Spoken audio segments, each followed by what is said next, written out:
Stay tuned for another episode of the Coming Soon podcast with Spider.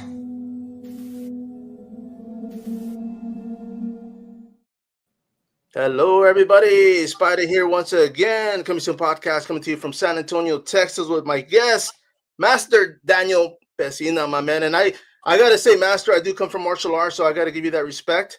But my man, I'm here in Texas. You guys are gonna be coming out here in a few weeks, and there's a lot that I want to know. And we're gonna get down to it. But when it comes through, as far as your martial arts training, when was that plugged in? Like, how old were you when you actually started in martial arts?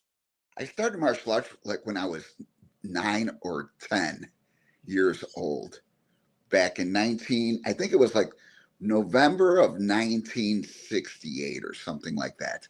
Wow. Yeah. So at the time when I started martial arts, there were no kids classes. There was teenage classes. Oh man! But there were no kids classes. So I bugged my father for a long time to take martial arts. And when he finally takes me, because I just bug him about it, we find out that there is no kids classes, teenagers. And I'm 10 years old. I do not look 13. I'm a small kid. But what happened was the guy was he was in Vietnam. Right. And my dad was in the Korean War.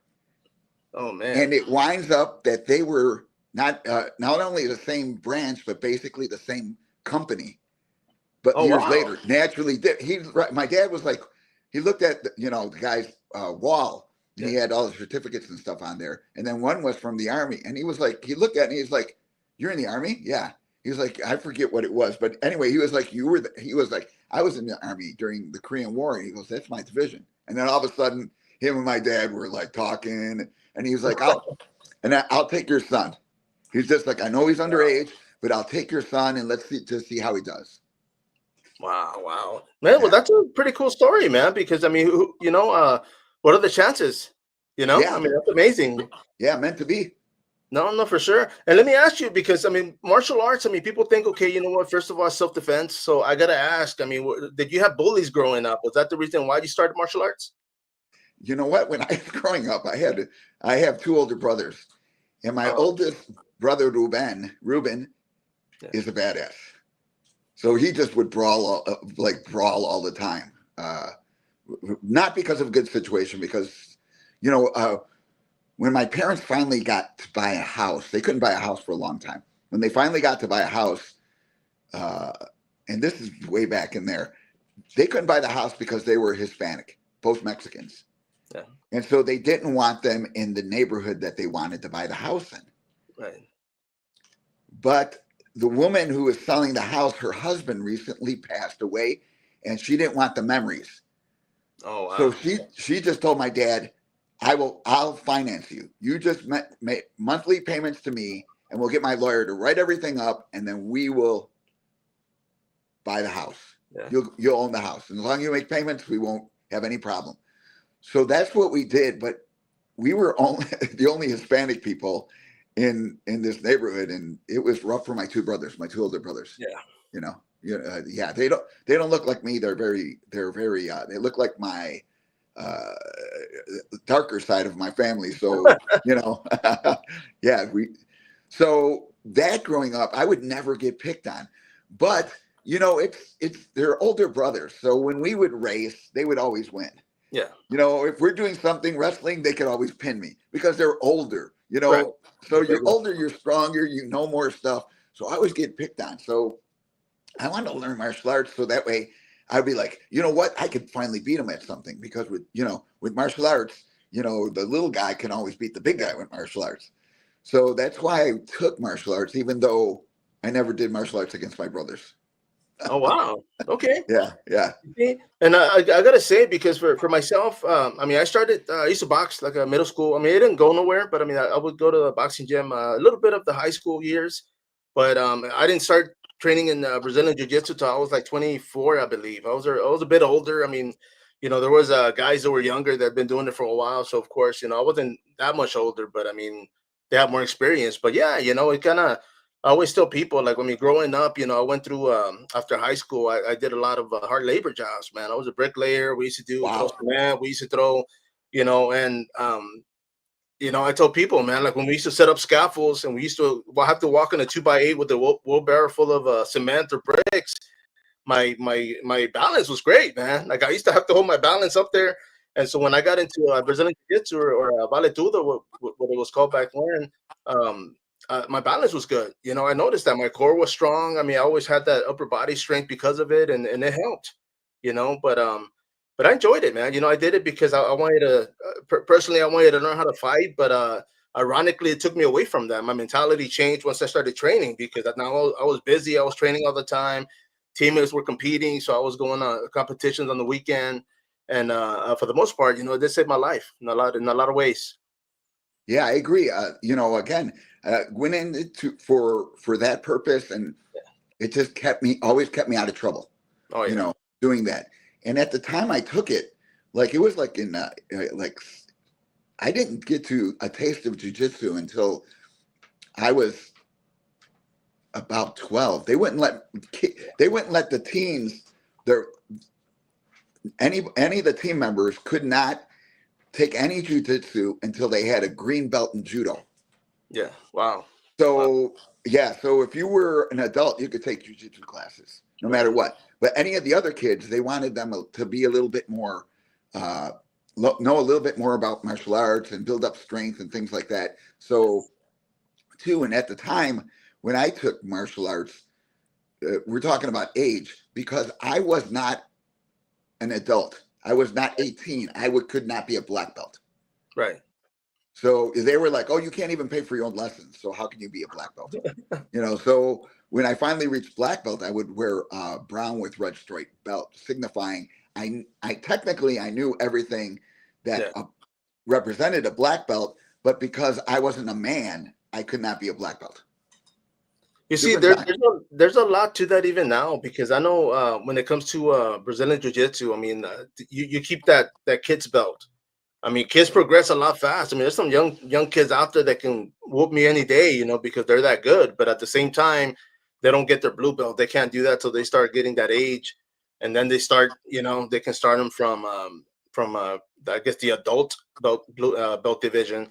But there's a lot of talk on that, and I don't want to get too far in depth on that one. But I mean, when it comes to a lot of traditional martial arts, I mean, you see 8-year-olds that are black belts, you see 12-year-olds that are black belts, and it's like, a lot of people say, like, okay, you know what, that kind of waters down the martial arts, because it's like, they're still kids. They're good. They have good forms. They do everything, but they still got to be kept at a certain level, But not to put you on the spot, but I mean, what are your thoughts on something like that?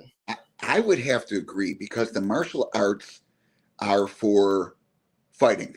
Even if you do it for sport, you learn some deadly stuff. Yeah. And for a kid to have the responsibility of life and death is not good in my eyes. Yeah. You know what I mean? For me, if I would say it's a good idea. Also, like in my school, right now I just teach privates, but before, when I used to have kids classes, I didn't have any belts. I was just one of my masters was like, "Why do you need a belt? If you're good, you're good. If you're no good, nice. It doesn't matter what's around your waist. Practice more." You know what I mean? He's like, when you start doing martial arts, you become a little bit more humble. You know that, oh, I am. You can show restraint. You can show that you're really good. You have all this stuff. And he's like, "Why do you even need a belt?" So, for when I started teaching, I was like, "You don't need a belt. Just do it for the love of it. Learn what you can, get what you can out of it." And, one of my instructors has been with me since 2000, so 25 years. Wow, man. Okay. Yeah. Yeah.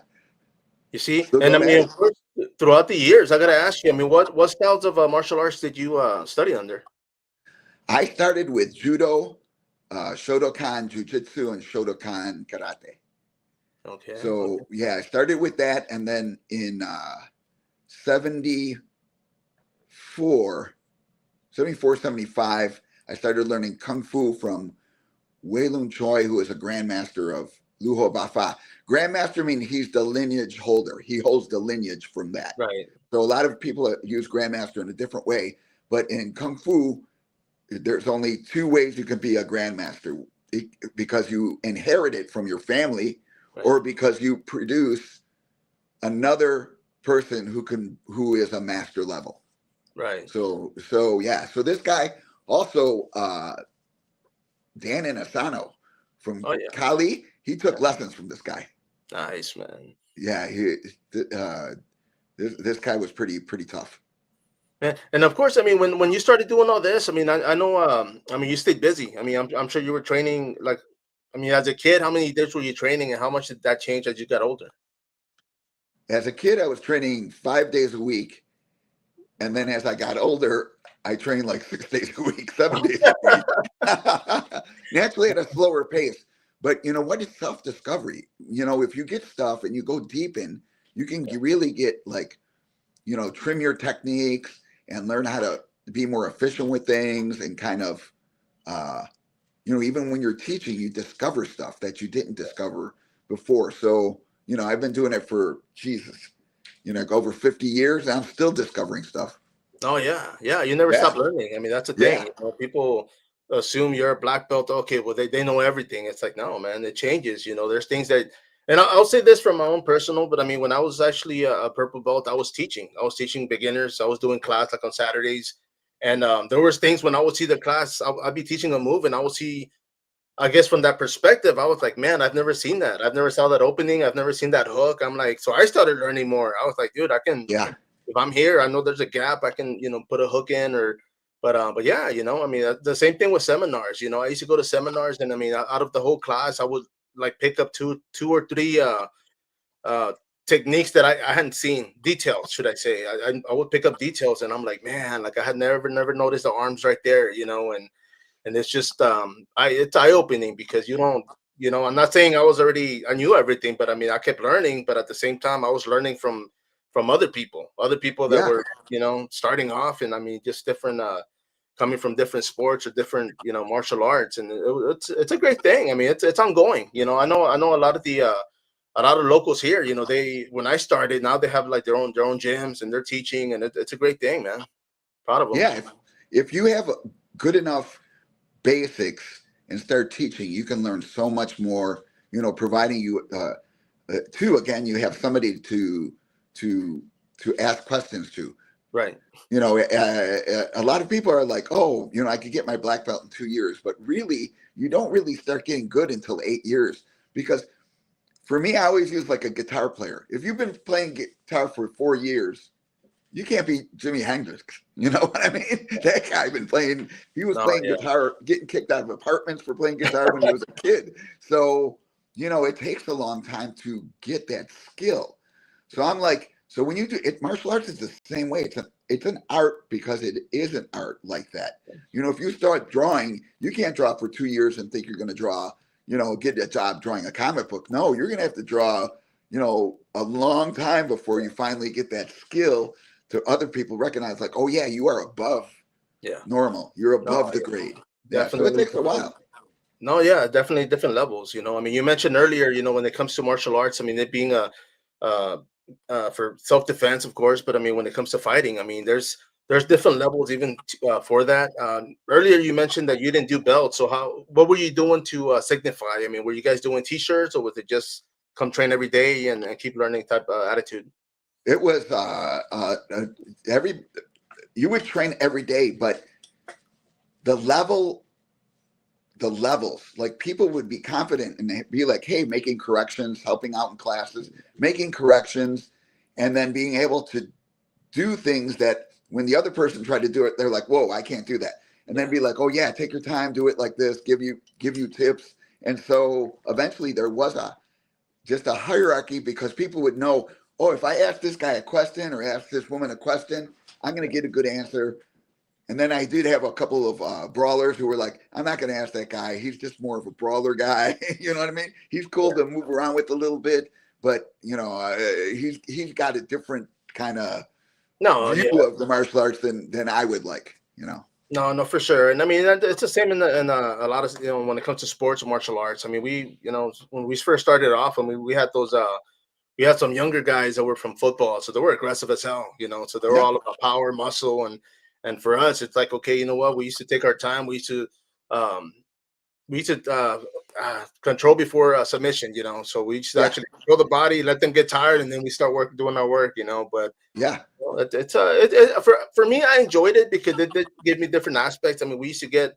I was walking around like at 145, 150, and we would get guys that were like 280, 300, and it was like, okay, you know what? Like I used to be able to take them down, hold them down, and submit them, So it gave me that confidence, that I knew. I yeah, was like, man, if I'm ever in that situation, I know I can take care of myself. So it's a good yeah. thing.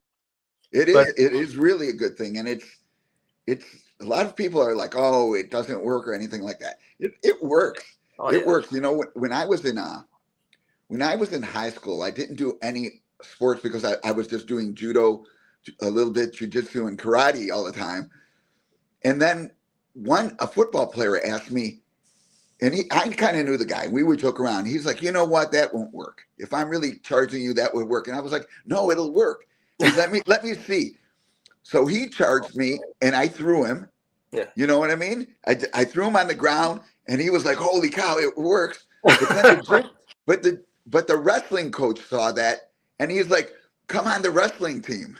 So Damn. all of a sudden, he really wanted me on the wrestling team, Yeah, and I did a little bit, but I realized like I didn't want to give up judo to learn wrestling at yeah, that time. You know what I right. mean? I did it for a little bit, and he's like, "Oh, you can't just be throwing everybody." Yeah, I was like, I would throw them and let them get up Yeah, because I could choke them out on the floor, but that's not allowed in wrestling. You can't oh choke yeah, anybody out in wrestling, you know. exactly. So I would let them get up and I would throw them again. And the guy's like, pin them. But I was like, I don't know how to pin them. He's like, well, I'll teach you how to pin them. And then I was like, you know what? I don't want to relearn how to. Yeah, I just found what I like yeah, and just you realize that guess what? You can throw anybody. yeah. Oh yeah. I mean leverage. I mean it's Yeah, force versus they push you pull type mentality. And yeah, I'll yeah, say this because I mean I started training. I think 99, 2000, and it wasn't. I mean it was years back, a few years back. But I mean for me, like I used to go to a boxing gym. And for my mentality was like, man, I wanted to learn how to punch. Like I wanted to learn combos, but I didn't want to be a boxer. I had my different stance, and they didn't like that. The same thing. I'd go to a judo school, and I would go on the weekends when they would have classes, and they were like, "Oh, you can't do that. That's not allowed in judo, or that's illegal." And I'm like, well, "What can I do?" So I was just like, man. So it was yeah, hard for me to stick anywhere because I was just like, man, I'm not trying to be a judo player. Like I want to learn throws. I want to be able to learn how to counter, how to attack. Set up and it was a different mentality. It was like the whole before MMA came around, like the word, it was we used to do vale tudo or freestyle fighting. But it's a lot different now. Now they got boxers, pro boxers in MMA gyms, and they got a lot of collaborations, to where people yeah, just learn, take what they want and keep adding to it. So it's a lot of easier. I want to say a lot better, but yeah. Technology has made it's cool. It's cooler to watch. And for me now that I don't really kind of when I watch almost any martial art, I'm like, oh geez, it's the same. They're all the same. You know what I mean? Everybody's like, oh, and they're they're not the same, but they are the same because there's only a certain way to punch. There's only certain ways you can throw. You can't throw every single way. You know what I mean? You have to obey the laws of leverage. no, yeah, Same, you know what I mean? So in the end, like all the martial arts are really the same. You have to kick a certain way because if you don't kick right, you'll break your foot or break your knee or break your hip or not kick right. So there's a lot more in common with all the martial arts than there is uncommon, and a lot of people forget that. We are all a brotherhood.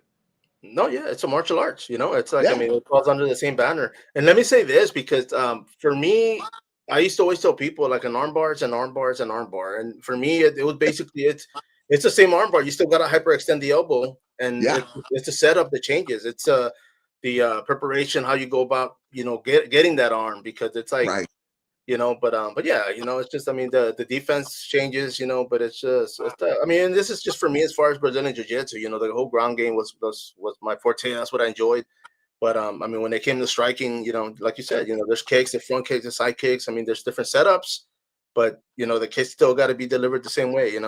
Yeah, yeah. It's just a different recipe for the same dish. Yeah. My my mom makes tortillas one way, and my aunt makes tortillas slightly different because when I have them, I'm like, oh, they're a little different than my mom's, and they learn from the same person, my abuela. So it's the same thing. It's the same thing. Man, now we're talking food, man. I like that, bro. Let's change the subject, man. No, but let me ask you real quick. Martial arts. I mean, of course, you kept training, you studied. When did the whole arcade thing become a thing? I mean, who was it that you knew? Because I think I was reading on that, and you knew somebody that was working for the company at the time. So, I mean, was that like when it was offered to you, were you like, man, I want to do it? Or did you know what it was? Did you know what it was, what it implied? You know what? It was John Tobias. John Tobias was a friend of my brother Carlos, who's Raiden. Actually, Carlos is every single character in Mortal Kombat. He just retired from Warner Brothers NetherRealm. So he did Terminator, he did Michelangelo, he did Predator, he did Freddy, he did. Oh man. Yeah, he did them all.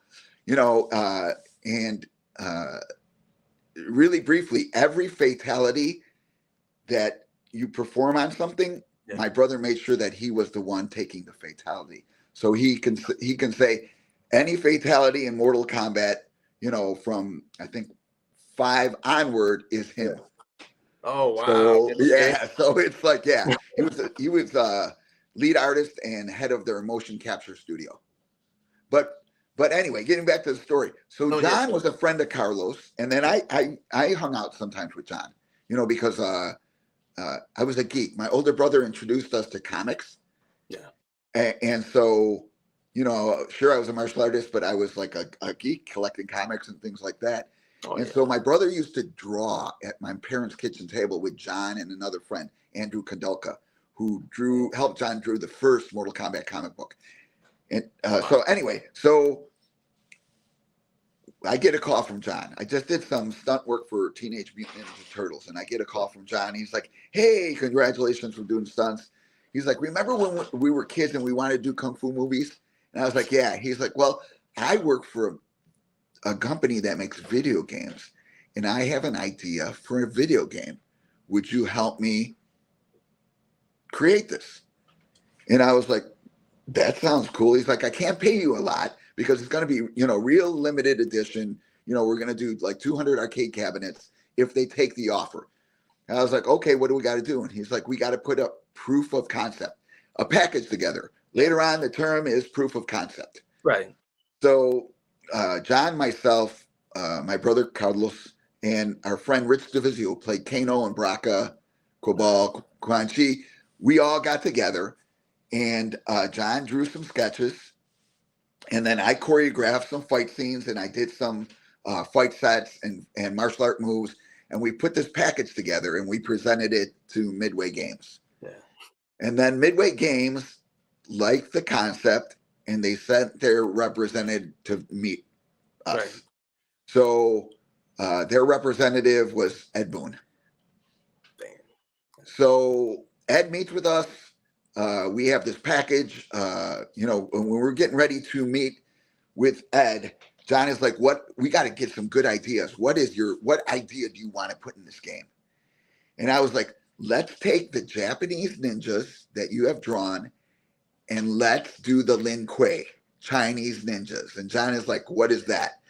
So because I was at that time heavily into Chinese martial arts, I was like a Chinese martial art geek, collecting all this stuff. I was like, in mythology, there's these ninjas called the Lin Kuei, and they use mysticism and martial arts, and they look different than Japanese ninjas, because I was like, right now, everything's Japanese ninjas. Yeah. So if we're going to make it unique, we got to have a different idea. So I showed John this book where they're drawn, and basically John was like, he's like, "Okay, we're going to change everything and embrace the Lin Kuei mythology and present that in our game." Nice. So we met with the programmer, and at the end of the meeting, he says, no, it won't make any money. Oh, man. He likes the idea of a fighting game, and we're not going to do our project. So I was like, man. And then John calls me. He's like, you know what? They're going to do a fighting game with Jean-Claude Van Damme, a different game. They want to do a more of a side-scroller game, not this one-on-one fighting. They're going to do this different game.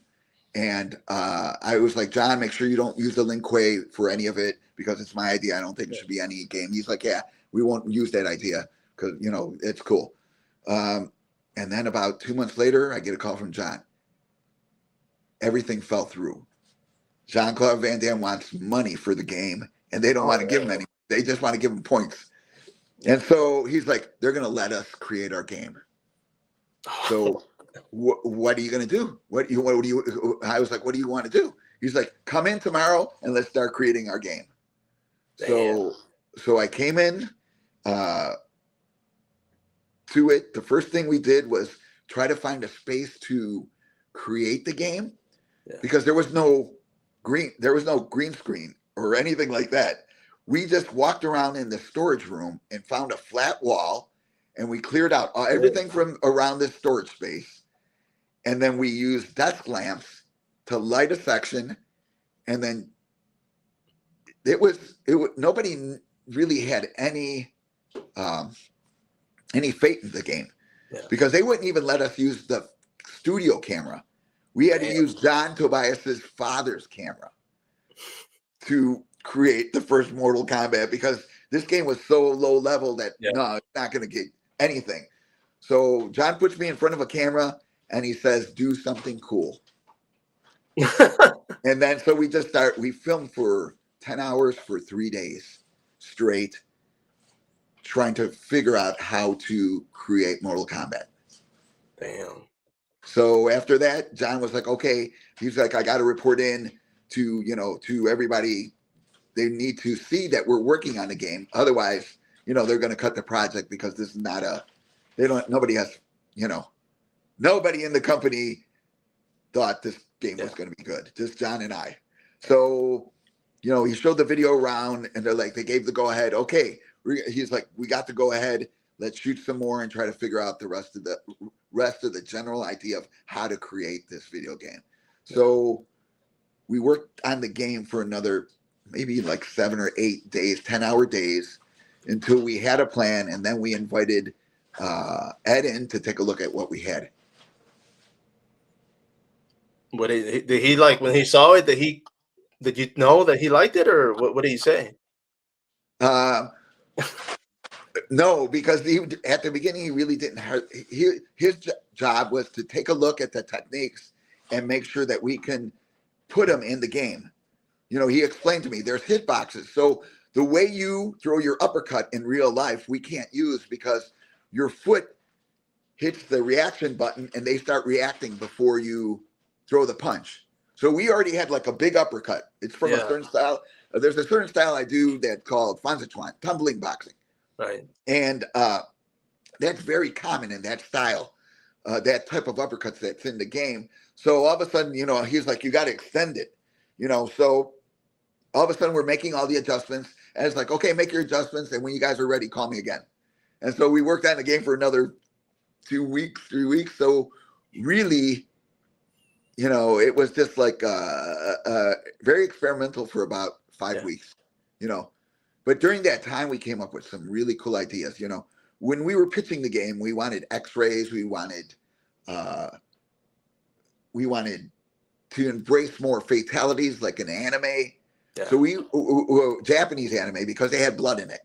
So it was really the concepts. A lot of the concepts were there, but during the game, like one of the times we're looking at it, and we wanted to have a different reaction for different techniques. Like if you threw a punch, he would jerk his head back.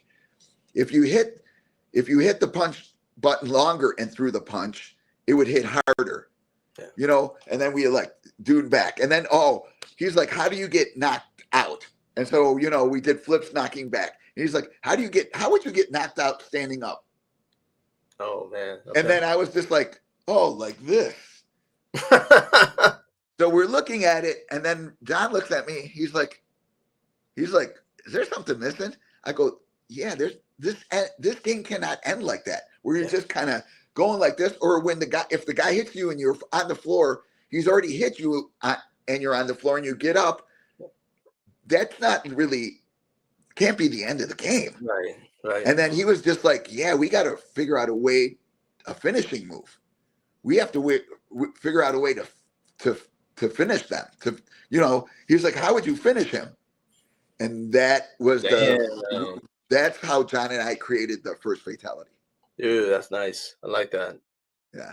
Damn. And let me ask you, because earlier you mentioned, I mean, Jean-Claude Van Damme, if he wouldn't have turned that deal down, I mean, this would have never happened. Mortal Kombat would have never happened, right? Or at least then. Well, yeah. And two, if he would have took it, Mortal Kombat would have never happened, because that was a totally different game. Like when we were pitching the game to Midway, we never mentioned Jean-Claude Van Damme. Yeah. So that idea of him is much later, much later, almost at the end of the creation of the game. They started like, hey, let's make a joke and have a move where we're making fun of Jean-Claude Van Damme, like a parody, which is the Split. Yeah. Which is the Split. So I know people say like, and the company uses that because I think, in my opinion, I didn't work for the company. So all these moves, I'm creating, what they call now fight design. Scorpion Sub-Zero are my concept. Sure, I collaborated with John, but if I didn't say that I wanted them in the game, they would have never been in the game like that.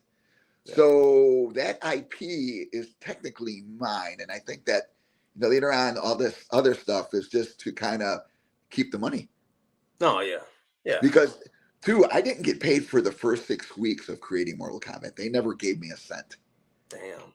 And I was working on it 10 hours a day for 6 weeks, and I never got a dime from them for that. Wow, man. Yeah, but people hear the story all the time, but I'm just telling, if you're going to create something, make sure you have all your bases covered. No, Because people who don't see you work all of a sudden want to, even if they see you work, they want to take it for themselves. Oh yeah, I mean, you can't, and that's why contracts. I mean, people are like, oh, we don't need contracts, and I'm like, yes, you do, man. I mean, you got to sign waivers, you got to sign contracts, you got to do something to protect yourself. The company. I mean, the same thing. It works both ways, But I mean, you definitely got to do your homework, and But yeah, bro. I mean, that happened. I mean, unfortunate, man. And I mean, at that time, you were still a martial artist. I mean, were you still teaching while you were doing all this? At that time, I was competing and teaching for my master, for my instructor. So it was just, I would get free private lessons for exchange for teaching, which was great for me. I was still, you're always learning martial arts, and even though he was retired and older, I could see some amazing stuff being shown, being stuff that I would have no idea, or learning things that I would just have no concept of ever learning, or just, getting ideas. Oh, you can use the technique. You can use this technique thousands of ways. And I'm like, no way. And then one lesson, he just took that basic punch that you see in movies. For 1 hour, he showed me different ways of applying it. And then I was just like, holy cow, just that basic movement has like 100 different ways that all of a sudden you're like, oh man, it just blows your mind, and it makes you start practicing your technique, trying to figure out different ways to use it. You know what I mean? Not using your, coming into a choke like this, but all of a sudden realizing like, oh, maybe I don't. Maybe he pushes my hand and then I come in for the choke. Right. Just an idea of like, you start getting different ways of thinking like, oh man, I can get into this technique hundreds of different ways. You are correct. That is in every martial art. Every traditional martial art has that. So it's not exclusive to, Chinese martial arts or Thai martial arts, or any martial art does not have exclusiveness on any of the techniques. No, not at all. We're all the same. And my thing, when I was teaching, I had this thing where I would start the class and I would start with the student, and I would roll with them. I said, okay, we're going to go ahead and roll. he would go for a takedown. He would land on side control, and I said, okay, we're gonna start the class from here. I'm gonna go over 2 attacks, and I'm gonna go over 2 defenses. And my mentality back then was like, I used to read books and I used to look at martial arts books, and I was like, man, I was like, okay, on this page they're standing up, on the next page they're already on the ground. What happened? How did they end up on the ground? And so that's how I would do that. And like my students were like, man, that's pretty cool, and I just started implementing that myself, and it makes sense, but it just instead of like, okay, you know what, let's start from the guard. And it's like, okay, how did I end up on the guard? Or how did, it's just, there's a lot of in between, but that was just me. I mean, that's just my way of thinking back then was, I always liked, I have found, this is back when, we used to read books, right? Now everything's online, but I have found this old Carl Gotch cash wrestling book, and it had all these drills, all these like hardcore, like body weight training, I mean, you name it. And that was my Bible. I was doing everything in that book, and strength, core. I mean, it did wonders, because people were like, man, what are you on, man? And I'm like, dude, body weight training, man. Like, that was it. That's all I needed. Yeah. You know what? You're right. It's if you have enough basics, you could figure out what's in the book.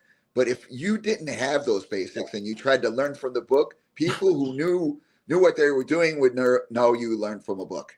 Like, even right now, when I am watching movies or stuff like that, I enjoy the movie, but I can tell you if the guy ever hit a heavy bag, like with purpose, not for a TikTok video, but if he was ever in a ring hitting somebody, because you need that. Not that you should embrace violence, but if you're going to be an actual martial art teacher, or you need that. You need to know that you can take a punch. You need to know that you can take a throw. You need to know that, what it feels like to get choked out. Unfortunately, because that is a martial art. It's for martial arts. It's not for drawing or anything like that. You know what I mean? You need to know that. And it's very, very important, a lot to have that. It's much different than, I do point fighting. Point fighting is awesome, but you won't learn the depth of martial arts with point fighting. You got to get in a ring and freaking hammer somebody and get hammered on a little bit. I mean, you don't have to be a jerk or anything, but that is an experience that changes your mind in martial arts. Mike Tyson, notorious, right? I mean, he says everybody has a plan till they get hit, man. Yeah, and it's true, because you can be like, okay, I know how to defend that kick, and then they throw a hook, and now you're like, okay, now what? Now what do I do? And it changes your game plan. But I agree. I mean, it just comes with as far as sparring. We used to grapple. We used to do rounds. The same thing. You're in that position getting choked, and you're like thinking, crap, how am I going to get out of this now? It's like it changes your whole aspect as far as like self-defense, self-offense. And it kind of it just shows you, man. It's just like how can I say it, man? Like somebody's like, oh, I'm a boxer, but they never spar. They want to hit bags. They only hit, and I'm like, okay, well, you punch bags, but I mean, have you ever sparred, man? Have you ever been hit? Have you ever, So and that's with everything, I mean, I agree. I'm not saying go out there and get killed, but I mean, throw some sparring rounds. It might not be for everybody, but if you're going to really dive deep, you need a little bit of that. Even judo they call the gentle way.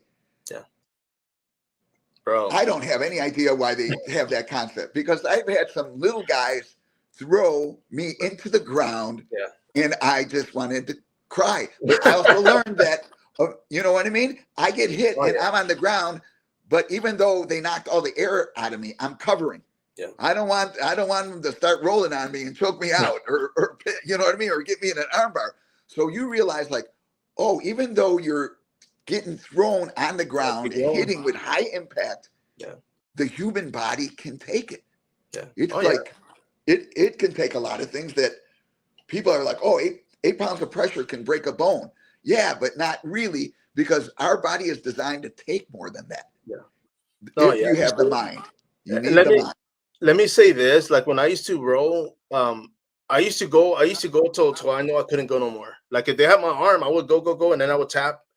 But for me, it was more like, let me see how much I can take before I know I'm in trouble, So with the choke, the same way, I'd be getting choked, and I'm like, and before I'm like, okay, I'm gonna go out, I would start tapping, because I'm like, damn, But I would know next time I rolled and they got me on that, okay, I got so many seconds for me to counter or get out of this, or do something. But But yeah, there was this thing I used to do, and I will get out of this and go into the the event coming up. But I used to do a lot of cartwheels. I used to do a lot of tumbling, and my mentality was like, if I get thrown, I want my equilibrium to know where I'm at as soon as I get up. I don't want to be confused. I don't want to be like, okay, where do you go? Like I wanted, to kind of like my body know where it was, and it's I mean, I used to do a lot of drills, man. But yeah, but I'm pretty sure. I mean, even now because you still do private classes, correct? Yeah, yeah. Nice. Most of my students own schools or are upper belts. Oh, okay. So yeah. So, but you know what? Really, really quick. My instructor, fought in China, Sanda in China, but in the old days. So it was kind of like MMA, what we have now. But when you mentioned cartwheels and stuff, you learn from that. My instructor said there was this one guy on the team because there's 8 people on the team, 4 girls, 4 guys on a team. So he's like, this guy was our best fighter. He threw a round kick, a whip kick, a roundhouse kick, and the way I caught it on my shoulder. So I started doing like a shoulder throw with his leg. Damn. He was just like, in those days, for protection, they used to take an ox hide, and that's what we had as a vest. Oh, damn. So this guy, I was throwing him, he twisted in the air, and he gave a side kick, and he broke my rib. Damn. In the air with a side kick through the ox hide. You know what I mean? And I was like, what? And he's like, you don't believe me? And I was like, yeah, I believe you. He's like, watch this. And he lifts up his shirt and you can still see where the rib is broken. Damn. It never, because you can't mend ribs. No. And he goes, see it? See that space? And you can visibly see the space in his rib where that guy broke it. And he's like, yeah. He's like, so when I was throwing him, he turned, and before he hit the ground, he threw his side kick so hard, he freaking broke my rib. Damn. Wow. Midair, man. Just like, and he's like, learn everything you can. If you think a technique doesn't have an application, that's because you don't have the mentality to envision it. He's like, everything. He's like, if it's traditional martial art, it's deadly.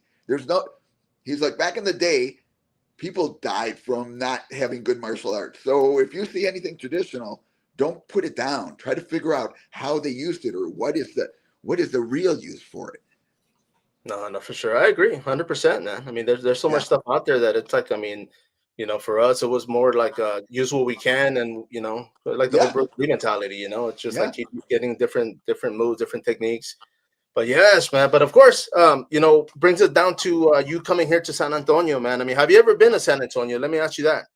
I have not been to San Antonio, but I have cousins who live in San Antonio. My 2 older brothers are Tejanos, are born in Texas. Man. Yeah, so I have roots there in Texas. So and is that cool to get there? Is that because of the military? Are they military or they just lived here? Well, they were. My mom and dad are Hispanic, but my brother served in the military. Oh, okay. As well as my dad, my older brother. He was in the first Iraq. Oh man, okay. Yeah, and he went to college in San Antonio. Man, well, that's cool. And you see, and that's one of the things I always tell people I love about San Antonio, because for the longest time we were a military city, USA. We had like 5 bases that were active at one point. And I mean, all walks of life. You have people from all over the world that would get stationed here. They would end up living here. And because of that, we used to get like everything, and it's, I always know somebody that, like, if I run into somebody and I'm like, hey, I live in San Antonio, they're like, oh yeah, my cousin went to boot camp, or my cousin lived there, or my cousin. And it's always, somebody's always here, and that's always, always fun. I always thought that was pretty cool, man, because, it's like, I mean, there's a gap, but, somehow we're close enough, man. Yeah. Dude, well, cool, man. Well, hopefully, are you going to be able to see them when you come out here? I will invite them to it, so I don't know if they'll be able to come out or have dinner with them. So we'll figure out their schedule, and my brother and I will, and probably even the rest of the guys, will come out, go have a dinner with them, hopefully. Nice, man, nice. And let me put this poster up, because, of course, this is going to be for the Retro City event. It is going to be here in San Antonio. You guys are going to be at the Ingram Park Mall. February 22nd and 23rd. So of course that weekend, what can people expect when they go out there for meet you guys? I just expect normal people. You know, especially with like retro events or gaming or comic book events, all the people from the first Mortal Kombat collected comic books and played video games. Yeah. So it's not only that we were in a video game or helped create a video game or in the Turtles movies. Yeah. Everybody, all of us were in the Turtles movies. You know, Liu Kang stunted for Raphael. No way, Kung Lao stunted for Donatello. No, Leonardo. My brother did some stunt work for Casey Jones. Yeah, I did stunt work for the Foot Soldiers. You know, so, you know, we were not only in the movies, but my brother still has our Teenage Mutant Ninja Turtle comic book collection. Oh, nice. Yeah, nice. In mint condition. So, you know, so when you go there, it's not just, oh, they were in Mortal Kombat. You know, we really enjoy seeing, you know, talking to people, seeing what they collect or seeing what their life is, kind of like just because we're just normal people. No, for sure. You see, and that's one of the things too, because I mean, of course, you know, people are going to see this and think, oh man, these guys are probably, you know, mentalities up there, you know, but when it comes down to, I mean, everybody's human, man. I mean, you guys definitely go out there, have a good time.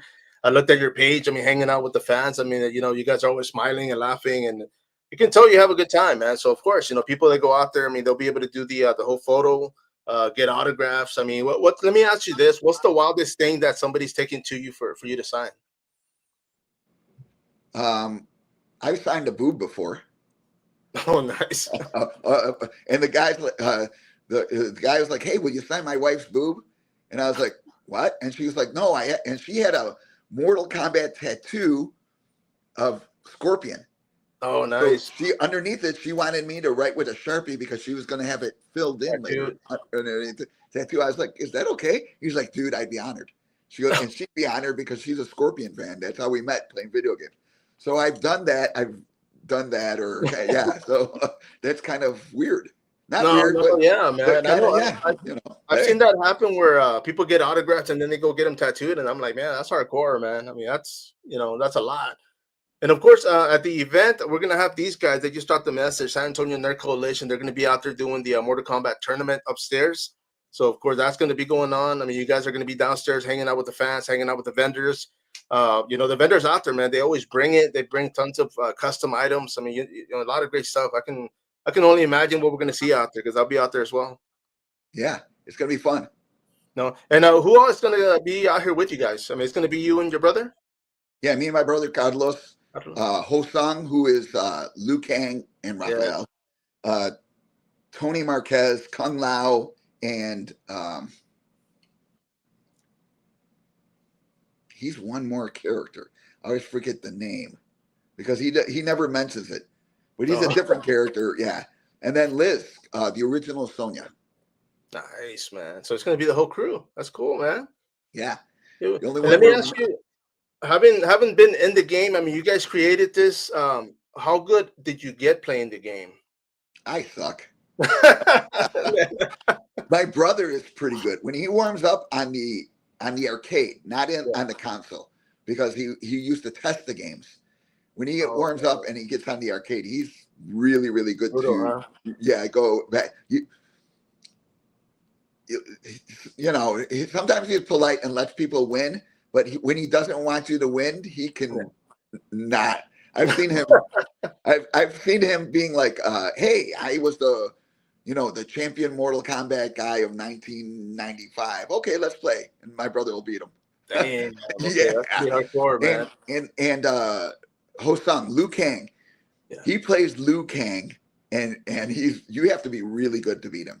So hopefully we'll find an arcade cabinet and be able to do a couple rounds with some people. No, I think they're supposed to have some people out there with them, so we'll see, man. I mean, that kid that was pushing every button trying to, you know, see what I landed. So yeah, I mean, I can't wait to save my life. I mean, even with the cheat codes, like the later on, like the cheat codes came out, and even then I couldn't win, bro. So that's pretty bad. But I enjoyed it though. You know, when it came to from the game to the movie, of course, you know, I was a fan, and I gotta ask you, I mean, when the movie came out, I mean, what did you guys think about that, or what did you think about that? You know what? I liked the movie, the first movie. Actually, like the new movie, at least the opening scenes. But I liked them, but I was just disappointed that they wouldn't put a fatality, because we were known for fatalities. But I can understand why they did it. They did, they wanted the kids to come out, but I was just like, we didn't make the game for kids, Yeah. But but to anybody who acts like us does not suck. Yeah. So if you come out and you talk to Kung Lao, when you talk to him, you'll realize that his personality is that personality of Kung Lao. It wasn't, John didn't just make up like, oh, this is his personality. He let Tony create the personality when he was filming the game, because it was filmed. It wasn't, we didn't know how many frames we're going to use or anything like that a lot of times. So we're acting and building the personalities, and it's easier for us to act like ourselves than act like somebody else. Yeah. So when you talk to even Sonia, when you talk to her, Liz, you'll be like, holy cow, she has like the personality that they gave Sonia, because she gave it to her. So a lot of times you'll see like, holy cow, he's really, why I've got to ask, why do you act like Johnny Cage? Duh, because that's I am Johnny Cage. Because John gave Johnny Cage, Scorpion, Sub-Zero my personality, because that's how I created those characters. So it's when I see a movie and they're collaborating and adding stuff, I love it. But the baseline, you got to remember the baseline came for something. When the next Scorpion is doing Scorpion, he is, even in the movie, the first movie, he's doing me. He's borrowing movies from the games, but those are the ones that I created. So he's collaborating with me, creating his version of Scorpion, but he's basing it on me. Oh yeah. So any Mortal Kombat project I love, because I'm just like, it's awesome. Man, that's pretty cool. You see, and I would have never thought about that, because it was you guys in the game, so it is your personality, it's the way you move, the way you that was pretty cool. I would have never thought about that, in other words, but that's pretty cool, man. And I'm looking forward to hanging out with you guys too. You guys are going to be here Saturday and Sunday, and it's going to be a great time. There's going to be a lot of vendors, like I said. The fans are going to come out, so I'm sure guys are going to have pockets full of quarters, or we'll see. We'll see how they go, man. Yeah. But my man, dude, anything you want to say before we wrap this up, bro?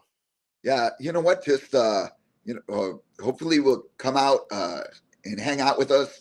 But more importantly, during these strange times, take care of each other. Yes. Remember, if you're listening to this, you are exactly like us. We're a family, so try to be kind to each other. And, when somebody's having a rough day, just recognize it and just be helpful. That's all we got. Otherwise, we won't have anybody to play games with, just ourselves. There you go, man. Nobody want to go play with them, right? So that's cool. Yeah. No, I definitely agree. And Master Daniel Pesina, my man, I do appreciate your time. Thank you for jumping on here. Everybody, make sure and make it out. They're going to be at Ingram Mall. This is going to be a great event, as always. Free parking, free admission. Looking forward to hanging out with you and the rest of the gang. Everybody else, of course, once again, Spider here, Coming Soon Podcast. Till next time, follow up.